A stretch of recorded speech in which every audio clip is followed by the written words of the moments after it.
ज़ोहर और असर में इमाम के पीछे सूरह फातिहा पढ़ेंगे। क्या हनफी मसलक में इमाम के पीछे ज़ोहर और असर में फातिहा पढ़ी जाएगी या नहीं? नीज़ मगरिब की तीसरी रकत और इशा की आखिरी 2 रकतों में भी हुक्म बता दें।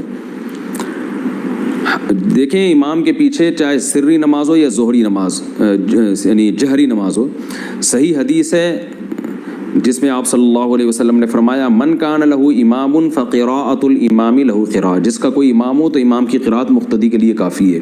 तो इस हदीस में फ़र्क नहीं किया गया कि जहरी नमाज हो या सिर्री, इमाम जब क़िराअत करेगा तो मुक़्तदी के लिए वो क़िराअत काफ़ी है।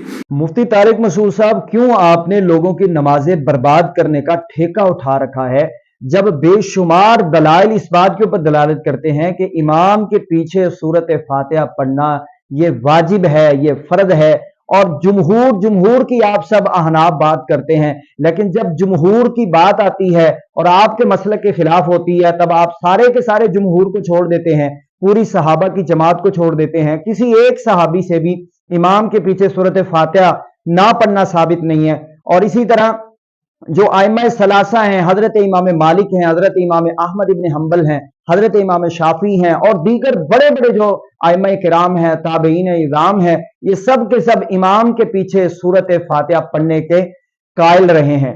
अगर आपको मैं किताब सुन्नत के दलाइल दूं, यकीनन आप लोगों ने नहीं मानने, तो चलो आप अपनों की ही मान लें। अल्लामा ऐनी हनफी साहब हजरत उबादा बिन सामित रजी अल्लाह तआला अन्हु वाली हदीस की तशरीह के अंदर, शरह सही बुखारी के अंदर, उम्दतुल कारी के अंदर क्या कहते हैं? वो कहते हैं कि बेशुमार आइम्मा किराम इस बात के कायल हैं, जुमहूर आइम्मा किराम इस बात के कायल हैं कि इमाम के पीछे सूरत फातिहा पढ़ना वाजिब है।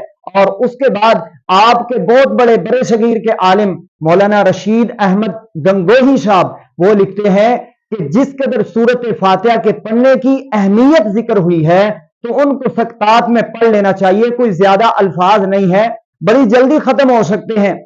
और आप कह रहे हैं कि नहीं पढ़ना चाहिए, जो पढ़ेगा उसके मुंह में आग पड़ेगी। खुदा के लिए लोगों को गुमराही की तरफ ना लेकर के जाएं, बल्कि लोगों को किताब सुन्नत की तरफ लेकर के आए। अगर आपने किताब सुन्नत नहीं मानना तो कम से कम आपके हनफी उलमा जो ये कह रहे हैं उनकी ही आप बात मान करके अपने अहनाफ की नमाजों को दुरुस्त होने दें।